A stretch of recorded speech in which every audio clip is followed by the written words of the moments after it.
you manage to get people to click on your video, did a great job with the thumbnail or chose the right keywords to rank for, but as soon as they start watching, they click away. That means there's a problem with retention, and low retention is no good for the algorithm. Large YouTubers understand that getting viewers' retention right is key for growing the channel and getting leads from it. Retention.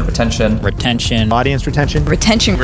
So it seems like if you want to grow on YouTube, you have to understand how to keep people watching your videos. But the good news is actually quite simple, as everyday YouTubers grow their audiences without massive production budgets. Instead, they use these few simple techniques to reset viewers' attention and keep them interested. So in this video, I'm going to walk you through tricks and techniques that I've used with my clients and also these YouTubers use on a daily basis. They may seem small, but they actually have a huge impact on keeping viewers' retention. And they're applicable not just on YouTube, but across all platforms. Let's get going. Number one is B-roll. Use it, but don't overuse it.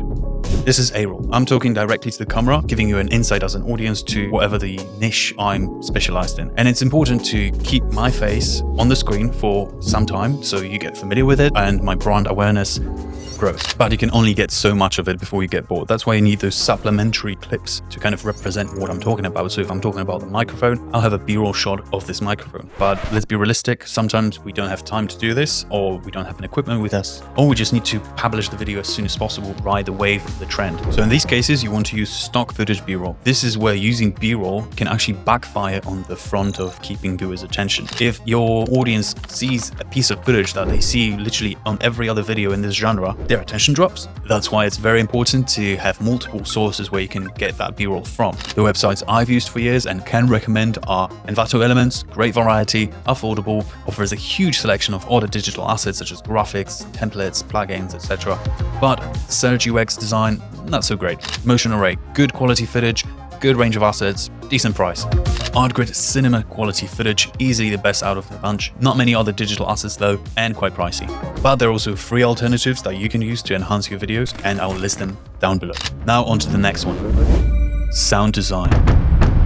Now this is by far my favorite, and I've used it with my clients extensively because there's several subcategories within sound design. Each of them can create a huge effect on how viewers perceive the videos they watch. The first component of sound design is obvious. It's the main audio track. It comes from the mic. If I click on a video and the audio is terrible, there's no question about keeping retention high.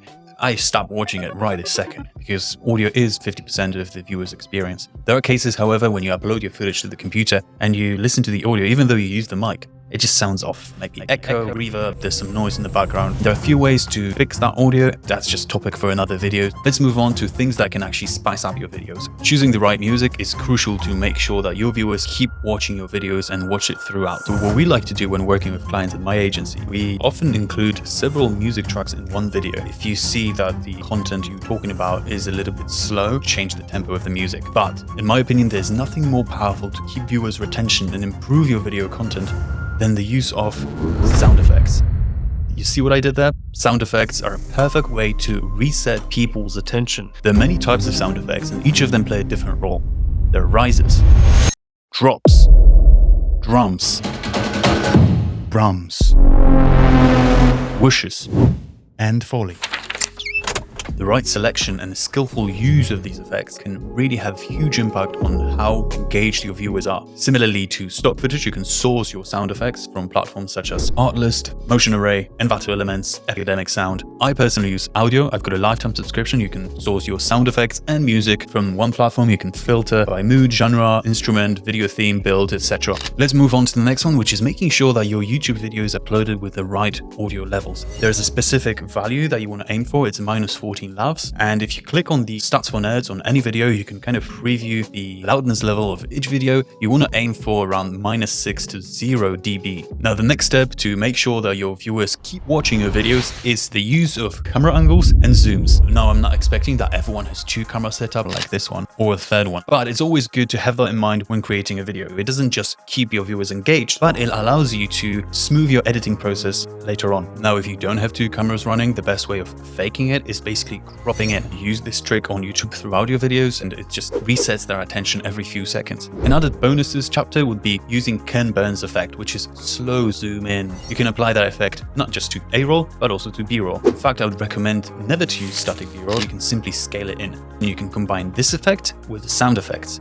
This will create a tension rise and anticipation that your viewers will appreciate. The next one is titles and text. The right use of titles and text can manufacture the sense of urgency by emphasizing certain words on screen, reset their attention, but also to drill down the important points. There are many different techniques to use text in your videos. One of them is text cards, great for chapters within your videos or perhaps quotes. Another way to incorporate text is to include kinetic animations, which is basically animated text. If you want to be really fancy, you can animate them even more behind me. But what I like most, especially for YouTube, is to have text slide in on the screen and back. All of them do a great job in keeping viewers' attention throughout your videos. But the next one is also powerful. Visual effects. Obviously, you don't want to overuse that. You kind of want to gauge where your audience is. If they're young, they'll probably appreciate it more. Visual effects can have a big impact on the retention, especially in the shorts. In the long form content, less so. But you can still utilize certain graphics and animations that kind of spice up the video. The next one is quite specific and it's very useful to people who explain their processes, and it's screen recording. When I talked about audio platforms, I used a screen recording of me browsing through it. It's very simple to implement. On the Mac, you can do Command-Shift-4 if you want to record yourself as well as showing the screen. There are many different softwares that you can use, but I would definitely recommend Loom or Descript. The next one is transitions. The right use of transitions can help you avoid people clicking away and makes the viewing experience cohesive throughout. It really depends what sort of brand or style you go for. I personally like camera shutter transitions, but smooth transitions are great when you introduce a new chapter, like now. Ask a question. This is something you can do at any point in your video. For example, what do you think about this video so far? And which of these categories would you like me to make another video in the future? Drop a comment down below. So if you got any value in this video or are willing to learn more about these subjects in the future, let me know, drop a sub, like, and reach out to me directly. I'm happy to help with my agency.